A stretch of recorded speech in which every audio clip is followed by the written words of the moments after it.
The Royal Rumble may have sucked, but fortunately for WWE, it may have sucked a bit of life back into Monday Night Raw, because the Red brand, for the first time since going to Netflix, has went up in viewership compared to the previous week. Welcome back, guys, to Fog Wrestling, and it was down, down, down, down. Finally, though, we do have an increase when it comes to Monday Night Raw. We'll talk about that increase in a moment, but this was predictable.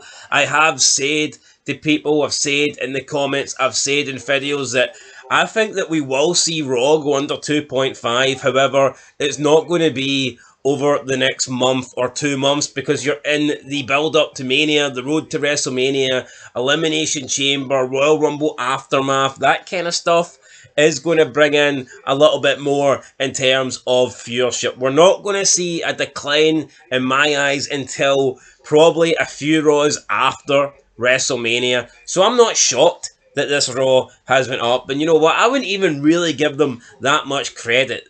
Yeah, they went up by a small amount of viewers worldwide. We're not even talking domestic here. We're talking worldwide. And it did come after the Royal Rumble. You know, the second most important, the second, most people's second favourite, some people's favourite pay-per-view / premium live event of the year. You know, you had a controversial winner in Jey Uso. You had a bunch of people returning. You had the Raw promoting who's going to challenge who. Is it any surprise that we've seen a slight increase on the February 3rd edition of Raw, going up 200,000 to 3.1 million?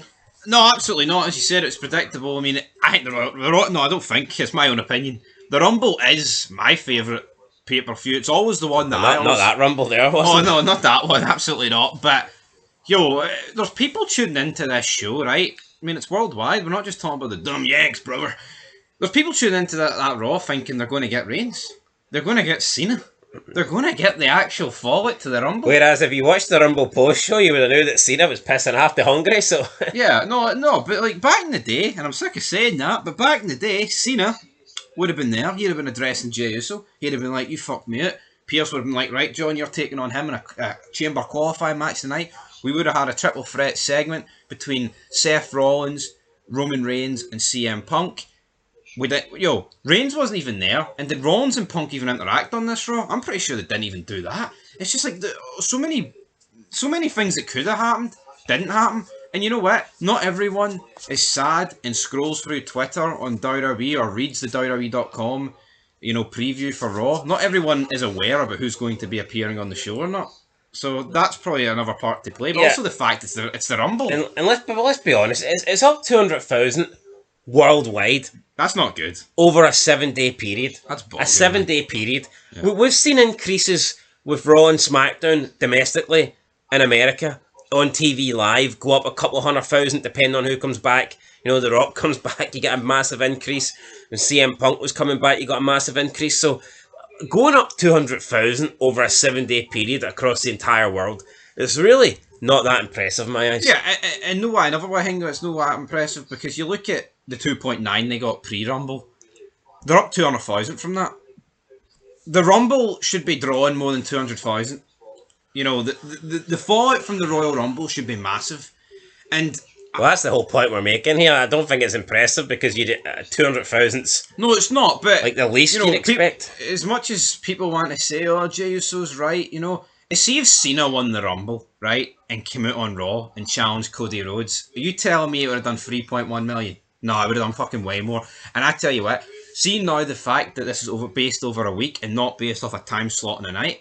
See if Cena returns and it's like us here in the UK and we didn't bother sitting up and watching it, we'll be like, fuck, Cena's on Raw, I need to go watch that. Somebody in Germany will think the same thing. Somebody in Japan will think the same thing. But see when you wake up the next day and you're scrolling through Twitter or YouTube and you see Jey Uso comes out and a host of yeets and decides between Cody Rhodes or Gunther, it just doesn't have the same fucking effect. You're not going to head over to the big N, Netflix, and check it out. But if Cena's there, you're going to. It's going to be a big no for me. But let's look at what did the best in terms of the clips, the videos uploaded to YouTube. So we are talking days since published, and look at how poor these views are. The highest viewed clip Rhea Ripley saying to Charlotte Flair, "I'll beat respect into you." That's got 784k after 7 full days. A full week. That is shocking And numbers. that's our highest number at the end. I mean, and you can just see how like these. Well, I did start with the highest. I mean, Yeah, no, but that's my point. It's like you see how these numbers like they take off. Well, I say they take off. I mean, it's like a plane getting to the minimum altitude in order to take off. But it's like you look at this. It's like nothing draws over a week. There's like no mega moments. See back in the day, man, Austin would have fucking drew over the week, man. See now they get their final figure, then it pretty much flatlines. is it not mental though that over a week period we're not getting any clips over 1 million views? No, I know, and that just sums up the lack of star power, man. It really, really does, because there's no excuse. We've seen Bobby Lashley go to AEW, the inferior company, whip out the millions. You know what I mean? Liv Morgan lands on top of Dominic Mysterio in a weird way, and millions. That time The Rock was beating up Cody, millions. That promo with Punk and McIntyre and Rollins, millions. Even Mercedes Moné, she debuted in AEW over 4 days. She broke the million barrier. I mean, Bobby Lashley, when he turned up, his debut, broke the 2 million barrier after a few days. We're here on Monday Night Raw, the Netflix era, and nobody's tuning in. The clips are, these clips are just, they're not impressive. No, they're not impressive. And you look at CM Punk, man. CM Punk in a match, a chamber qualifying match against Sami Zayn, 390,000 views. I mean, that's pathetic. I think. That's no good. So you've got Rhea Ripley, Charlotte Flair, 784, Kevin Owens hitting Sami Zayn, package pile driver, 733, Jey Uso to Gunther, I will walk out of WrestleMania as champion, just boring, bland shite, 728. I can't even say this guy's name. Jey Uso yeets back to Raw, 411. CM Punk qualifies for the Elimination Chamber by defeating Sami Zayn, 390. Ludwig Kaiser attacks Penta thanks to Pete Dunne's distraction, 320. Logan Paul helps New Day steal a win from Mysterio and Dragon Lee, 283. Just poor numbers there. Nothing impressive, nothing to write home about, nothing to get excited about. Just shite, man. Wrestling's in a bad way. Yeah, Jey Uso, right? See the fact that Jey Uso, the Rumble winner, potentially picking, Gunther and his big entrance, and he can't even beat Kevin Owens against Sami Zayn for the fucking 1,000,000th time. He should never have won the Rumble, right? And I don't even mind Jey Uso. I think his chant's pathetic, but I can't believe we are going into this Mania with the best the WWE roster's looked in a few years, put it that way, with guys that are actually available, and we're getting this in a main event. It's an absolute waste. See, in 2007, when Taker won the Rumble, and he's standing in the ring, and you've got Cena, the Raw champion, Batista, the SmackDown champion, and Bobby Lashley, the ECW champion, they're all staring at Taker. See if that clip was uploaded to YouTube. Which one of these world champions will The Undertaker choose to face at WrestleMania 23? I refuse to believe that that's not getting millions of views. Oh no, of course it is. Absolutely, of course it is. And you know what? It's kind of sad that wrestling, when it was truly great, never had social media, because it will never be able to base it. It's one of those things that, they can upload the odd match or clip, right? But we're talking about stuff that's outdated by near 30, 20, 15 years. It's just never going to draw the same as that night. To be fair though, it's not just a wrestling thing as well. I mean, you could argue celebrities and stuff, and I mean, they've all kind of suffered, I think, from, you wonder what the global reach of people would have been. Yeah, no, in eras before social media was really a thing. Like, if you look at TikTok or YouTube Shorts, you see a lot of TV shows, came out 20 years ago, 15 years ago. What would those shows have been like? Like, what would The Sopranos, Breaking Bad, what would those shows have... I know Breaking Bad towards the end, social media, but it's not quite as big as it is now. Sopranos was finishing by the time social media was really beginning to take off. Like, Twitter didn't come out until, 2006? Yep. I know you did have, MySpace and stuff, but, I mean, social media hasn't really, truly, hit big heights, in my opinion, till probably the last 15 years. No, I agree, and I mean, you could go through everything. You could go through sport, man. Go through football teams that were once big back in the day, and the reality is, if they just don't feel as big if they were as big pre like colour TV days But like, compared to I mean, internet. and yeah, The Rock's done well though because he's stayed in the spotlight. He's done Hollywood and he's capitalized that. But someone like an Austin, for example, see if like Twitter was around. I mean, look at the jobbers that are in wrestling today and they have a couple of million followers on Twitter. See if Twitter was around in the Attitude Era.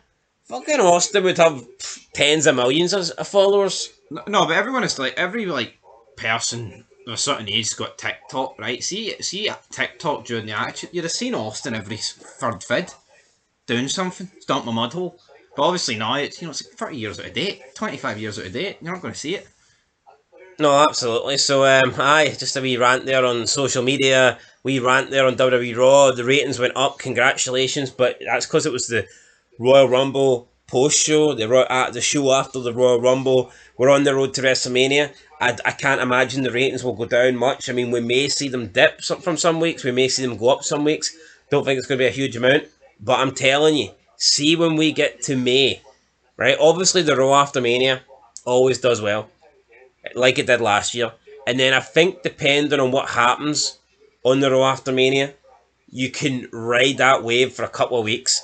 But see when we get towards the end of May, see the Raws heading at the end of May, heading into June, they're going low. They will be 2.5 and under. You've heard it here. That will happen. I bet anything on it. No, I agree, but you look at the past, man. See Rumble winners like Jey Uso. It's like you see Cena coming back in 08 and Taker coming back in 07. You try to tell me the ratings for Raw and SmackDown didn't go up by more than 200,000, and that's domestically in the States, folks, not worldwide over a week. The numbers are pathetic, but some people just refuse to open their eyes. I mean, they refuse to open their eyes, and when they do, Triple H's nose is blocking it like a solar eclipse. Anyway, fuck Triple H. Paul I effect. fucking hate you, Triple H! No wonder JR screamed at this guy for years. You bastard! He was right. Jim Ross was right all along. He was. The guy has ruined wrestling. I know. Anyway. He must have fucking stuck his nose in JR's barbecue sauce one day, man. JR's never been the same since. I don't think JR's got enough barbecue sauce to accommodate Triple H's nose. No. Diving into it, funnily enough. But Absolutely anyway, not. we'll catch you guys in the next one. Till then, prediction, guys. What do you think? What do you think? What do you think the lowest number Raw will be heading into between now and Mania? What's the lowest number Raw will do? We're currently at 2.9. Will Raw beat that? Do you think Raw will go lower than 2.9? I don't. And if it does, I think it'll be like 2.8, 2.7. I think we've got to remember as well. Raw is available in 300 million homes, right, worldwide. There's a lot of countries it's not available in, right? So see, once they open their reach, say they got China and India, we're talking about a couple of billion people. And those Indians would watch any shite like. No, but you know what I mean. Like once you have the reach of a couple of billion people, you should be. I mean, if the Indians are in, I mean, even if 1 in 100 Indians watch it, we're talking a massive number. Indians are behind the times. They think that this is real. Yeah. See if they seen Roman Reigns walk into their house, man, they'd point the finger in there and let them sleep with their wives. I mean, that's what they think of the tribal chief. But I mean, it is what it is. Let's be honest, man. I refuse to believe there's people in China desperate for this to appear on on Netflix so they can watch it. Nah, probably not. You know, probably I mean, not, folks. They must be doing better things. Aye. Thinking about making money. Not watching this. I mean, come on. Anyway, guys, that's it. We're trying to make some money, so hit that like button, comment, subscribe, all that good stuff, and we'll catch you in the next one. Until then, peace.